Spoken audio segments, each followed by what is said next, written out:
Pemirsa, Universitas Bosowa resmi melantik pejabat struktural periode 2022-2026 pada Jumat pagi.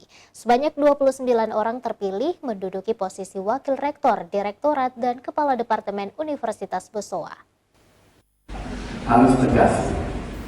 Sebanyak 29 orang pejabat struktural Universitas Bosowa periode 2022-2026 resmi dilantik di Gedung Lestari 45 di Jalan Urip Sumoharjo pada Jumat pagi.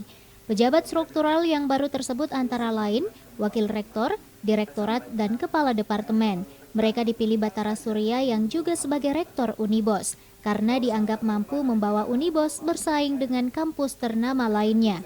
Untuk posisi 4 wakil rektor masih diisi oleh wajah-wajah lama, yakni Hairudin Saleh selaku wakil rektor bidang akademik dan kemahasiswaan, Zulkifli Maulana wakil rektor bidang inovasi dan pengembangan masyarakat, Seri Suryani wakil rektor bidang sumber daya dan dukungan, dan Agus Salim sebagai wakil rektor bidang kerjasama dan pengembangan kelembagaan.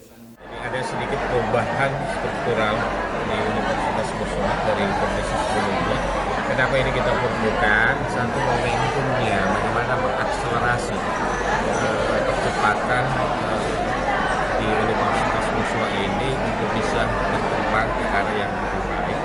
Karena kita targetkan kampus ini 4 tahun ke depan bisa unggul dan punya daya saing yang lebih terhadap teknologi.